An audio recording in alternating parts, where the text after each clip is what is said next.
নমস্কার, আমি কবিতার কলতান থেকে আমার চ্যানেলের সবাইকে স্বাগতম। বড়দেরকে প্রণাম জানিয়ে ছোটোদেরকে অনেক অনেক আদর আর ভালোবাসা জানিয়ে আমি এখন চলে এসেছি হ্যাশট্যাগ আমরা সকলের আজকের বিষয় নিয়ে। আজকের বিষয় আমি দিয়েছি, আজকের বিষয়টা হলো না বলতে শিখুন। তো না বলতে শেখা মানে আমার কাছে একটা বাউন্ডারি সেট করা। জীবনের যে কোনো সম্পর্ক বা যে কোনো চ্যালেঞ্জেস যারই আমরা মুখোমুখি হই না কেন, জীবনে এরকম অনেক চ্যালেঞ্জেস আসে যেগুলো একটা মানে আমরা নিজের রেসপন্সিবিলিটি নিয়ে কিন্তু সেগুলোকে আমরা পূরণ করি, বা এমন অনেক সম্পর্ক আছে যার কিন্তু আমরা দায়ভার বহন করে সারাটা জীবন বেড়াই। কিন্তু এখানে না বলতে শেখা মানে একটা লিমিটেশন। সেই সম্পর্কটা এমন নয় যে না বলা মানে সম্পর্কটা ছিন্ন হয়ে যাওয়া। অনেক ক্ষেত্রেই আমার মনে হয় আমার নিজের মধ্যে যে ঈশ্বর আছে বা আমার নিজের যে সত্তা আছে, সেই সত্তাটারও কিন্তু মাঝে মাঝে দরকার পড়ে একটা লিমিটেশনের। মানে আমি বলতে চাইছি সেই সত্তাটারও মাঝে মাঝে ইচ্ছা হয় যে সেও একটুখানি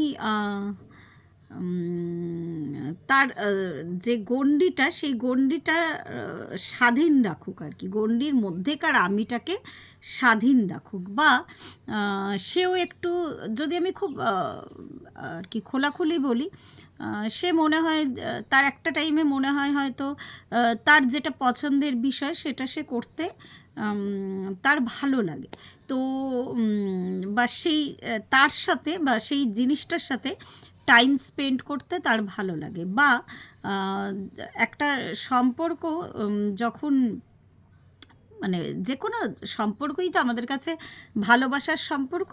তো যে কোনো সম্পর্ক, সেটা বাবা মা হোক, ভাই বোন হোক, সন্তান হোক, বন্ধু হোক, তো যে কোনো সম্পর্ক যখন দেখা যায় না আমাদের কাছে, মানে তাদের কাছে আমরা আর কি টেকেন ফর গ্রান্টেড হয়ে যাচ্ছি। মানে জানি যে এই মানুষটাকে যা কিছু বলুক সে কিন্তু তার নিজের কষ্ট হলো কাজটা করে দেবে। তো চ্যালেঞ্জ জীবনে নিতে হয়। আমরা প্রত্যেকের জীবনে কিছু না কিছু চ্যালেঞ্জেস আছে, আমরা চ্যালেঞ্জেস নিচ্ছি, কিন্তু আমার যে আমিত্ব যে সত্তাটা, সেই সত্তাটাকে যদি আমি রেসপেক্ট করে থাকি, তাহলে কিন্তু একটা ক্ষেত্রে গিয়ে কিন্তু একটু বাউন্ডারি সেট করার জন্য অনেক ক্ষেত্রে না বলতে হয়।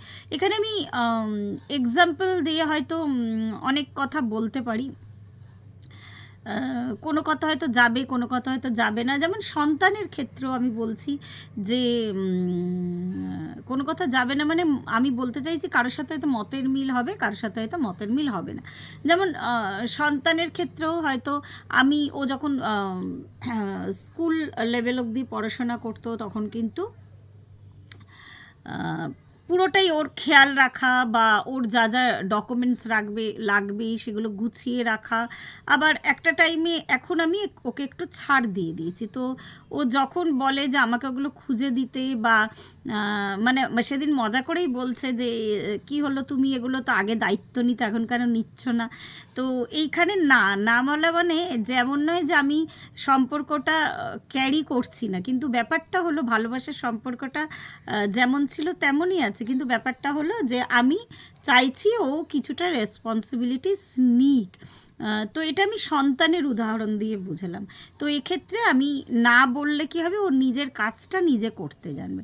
ঠিক যে কোনো সম্পর্কতেই যখন না অনেকখানি ডিপেন্ডেন্সি চলে আসে, তারাও হয়তো বোঝে এই সামনের মানুষটা যতটাই কষ্ট হোক না কেন আমার জন্য সে কাজটা করে দেবে।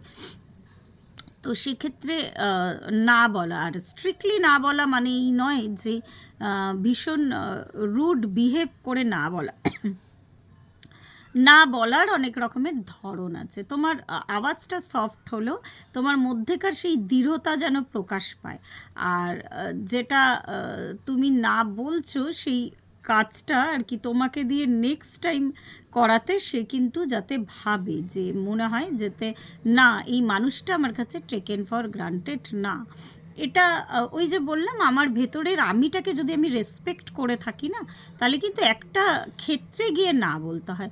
যেমন আমি আমার ওই ক্লায়েন্ট ডিলিংয়ের ক্ষেত্রে অনেকে কথা বলতে বলতে হয়তো এমন একটা মানে পর্যায়ে কথা বলে, মানে সেটা আর কি অনেক সময় আবদার হয়ে দাঁড়ায়, বা অনেক সময় আর কি অনেক ধরনের ক্লায়েন্ট তো হ্যান্ডেল করতে হয়, তো সেখানে একটা বাউন্ডারি সেট করে, একটা প্রফেশনাল ওয়ার্ল্ডের একটা যে বাউন্ডারি আছে, তো সেটা মানে সেটাকে সেট করা আর কি, যে না এর ভেতরে আর কারোর মানে এর থেকে বেশি নয় আর কি। ঠিক তেমনই পার্সোনাল লাইফেও আর কি। আমি যখন চাকরি করতাম ইভেন তখন আমি এই ব্যাপারটা না আমি হয়তো একদম আমি বুঝতে পারি, আমি একটু মুখ চোরা গোছের, আমি এই বিষয়টা নিয়ে আলোচনা করছি, আমি জানতে চাইছি অ্যাকচুয়াল যে প্রত্যেকে কী করে। আমি একটু মুখ চোরা গোছের, হঠাৎ করে আর কি মুখের ওপরে কাউকে কোনো কথা না বলতে পারতাম না, সে যে কোনো সময় হোক না কেন। ইভেন এখনও যে খুব একটা বলতে পারি তা কিন্তু নয়, কিন্তু কিছু ক্ষেত্রে কিন্তু আমি ওই যে বললাম যত দিন যাচ্ছে তত কিন্তু মানুষের অভিজ্ঞতা বাড়ছে, বয়স বাড়ছে তার সাথে সাথে, তো এক্ষেত্রে কিন্তু কিছু ক্ষেত্রে কিন্তু না করতে হয়। ওই আমার আমার চাকরির জীবনটাও কিন্তু ওই রকমই আর কি, কেউ কিছু বললে আমি সঙ্গে সঙ্গে হ্যাঁ করে দিতাম, কিন্তু আস্তে আস্তে আস্তে আস্তে শিখেছি যে কিছু ক্ষেত্রে কিন্তু না করতে হয়। সাংসারিক জীবনে এসেও দেখেছি যেমন অনেক কাজ করতে হয়েছে, যে কাজটা হয়তো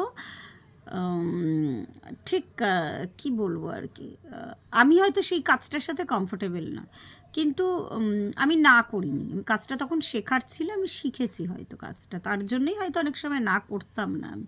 কিন্তু এমনও অনেক সময় হয়েছে যে অনেকে অনেক ভুল ধারণা হয়তো আমার সম্পর্কে পোষণ করে, এটা হয়তো একটু অন্য দিকে হয়তো আলোচনাটা চলে যেতে পারে, অনেকের মনে হতে পারে, বা আমি কি ভেবেছি সেটা সে নিজের ভাবনাতে নিয়ে আসে, যে এটা বললে এটা আমি ভাবতাম, বা ওটা হলে সেটা আমি করতাম। তো আবার তারা সামনাসামনি বলেও আর কি, যদি এটা হতো তাহলে তো তুমি এটা ভাবতে, এরম একটা ব্যাপার আর কি।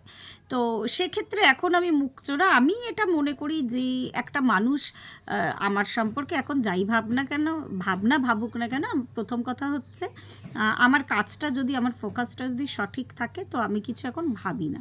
তো সেই ক্ষেত্রেও আমি এখনও বলতে পারি না যে তোমার কথাটা ভুল, বা এই ভাবনাটা তোমার ঠিক নয়, কিন্তু আস্তে আস্তে আমি প্র্যাকটিস করছি এগুলো বলার।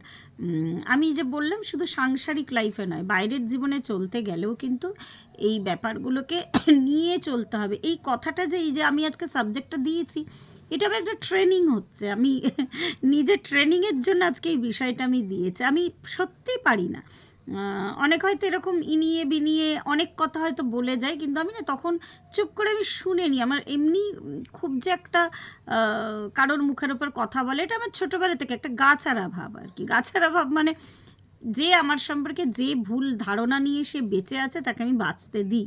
আমি জানি যে আমি রাইট ওয়েতে আছি, সুতরাং সে যা বলছে বলুক গিয়ে। কিন্তু অনেক ক্ষেত্রে দেখেছি এই বার্তাগুলো না অন্যদের কাছে ভীষণ রং ওয়েতে পৌঁছায় আর কি। তো এরকম অনেক ক্ষেত্রে আমি কিভাবে বোঝাবো আর কি। তো এই ক্ষেত্রে আমি আস্তে আস্তে এবার ভাবছি না বলতে শিখবো, কেননা আমাকে মানে আমার মুখের কথা হয়তো অন্যের চিন্তায় অনেকে বসিয়ে দেয়, সেক্ষেত্রে আমি না বলতে পারি না অনেক সময়। এই জন্যই আর কি এই সাবজেক্টটা দেওয়া, এটা একটা ট্রেনিং। আর একবার বলি যে না বলার অনেক রকমের প্রসেস আছে, না যে সবসময় রুড বিহেভ করে বলতে হয় তা নয়, না কিন্তু অনেকভাবে বলা যায়। এমন নয় যে আমি জীবনে না বলিনি, আমি না বলেওছি জীবনে, কিন্তু না বলে অনেক সময় কিন্তু সেই কাজটাকে আমি করে দিয়েছি। কিন্তু এখন আস্তে আস্তে সময় আসছে বা সময় এসেছে যেটা অনেক ক্ষেত্রে আমাকে না বলতে হবে, ঠিক যেখানে আমি বুঝতে পারবো যে এই বাউন্ডারিটা আমি ক্রস করতে চাইছি না, বা ক্রস করে কাউকে ইন করাতে চাইছি না, সেক্ষেত্রে আমি না বলবো। তো এই ট্রেনিংটা নেওয়ার জন্যই আজকে আমি এই বিষয়টা দিলাম তাড়াতাড়ি, মানে আমার ইউজুয়াল টাইমের তাড়াতাড়ি। আগে তো বেশ সকাল সকাল আমি দিতাম, আমার শত কাজ থাকলেও, কিন্তু এখন ওই টাইমটা একটা অন্য কাজ এসে যাওয়াতে আমি ওই টাইমে ভিডিওটা দিতে পারি না। তো সেই ক্ষেত্রে আমার তাড়াতাড়ি আজকে ব্লগটা হলো। তো আজকে এই পর্যন্তই রইল, প্রত্যেকের আলোচনা শোনার জন্য বা আমার ট্রেনিংটা আরও বাড়ানোর জন্য আজকে শোনার অপেক্ষায় রইলাম। ধন্যবাদ। প্রত্যেকে ভালো থাকবেন, পরিবারের সকলকে ভালো রাখবেন।